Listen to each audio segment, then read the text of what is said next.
It's yet another week of stronger demand and higher purchase prices in Portland Metro real estate. Let's take a look at the stats and trends.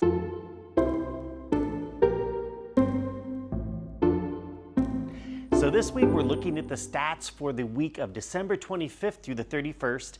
So some of the numbers might be a little wonky simply due to the holidays, but we are starting to see some pretty consistent numbers over the last 4 or so weeks. The average sale price was up over the previous week by 4% and over last year at this time by 7.7%. Now both of these numbers feel pretty high to me given what we've been seeing on the market and the time of year. So again, I'd like to see what happens during the first couple 3 weeks of the new year before I look at this and say, hey, this is the way it's going to be going forward.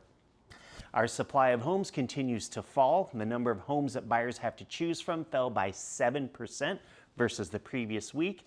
In addition to that, the number of homes that were new to the for sale market and the number of price reductions were also really low, mainly as a result of the holiday week. So I expect these numbers to rebound after the first, so probably in next week's report or maybe the week after that. The number of purchase agreements signed by buyers and sellers was down versus the previous week. No surprise there given the holiday week. However, continuing that recent trend reversal we've been experiencing, buyer demand this year has outpaced last year now for the 4th time in the last 5 weeks.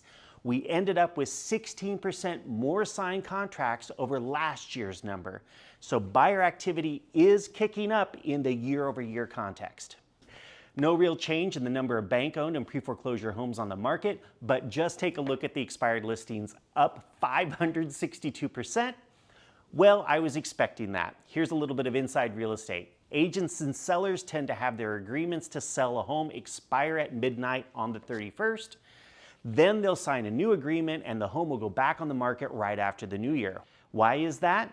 Well, every home that gets listed on the local realtor marketplace, called RMLS in Portland, the Regional Multiple Listing Service, every home gets assigned a number, and in 2023, all those numbers started with 23. Now that we've rolled over into 2024, agents want to shed that old number and start the new year with a brand new 24 number. So expect to see a lot of homes re-enter the for sale market with brand new 2024 MLS numbers when we go over the numbers next week. So mortgage rates. We've been seeing the 30-year fixed mortgage advertised at 6.125% best case scenario for about 2 to 3 weeks now, with a couple of hops up to 6.25%. Well, the yield on the 10-year Treasury, one of our best indicators of where rates are headed, has been yo-yoing its way up since the new year, and that's brought the 30-year fixed mortgage up to about 6.375% best case scenario for the first couple 3 days of the year. And I expect to see that number continue to rise, at least for now. So for a little context, I can remember a time when rates were pretty stable.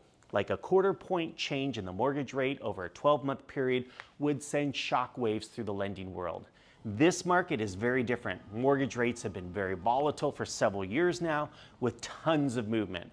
I'm starting to hear a lot of talk from folks in the industry that mortgage rates will recede this year, but not without some push and pull.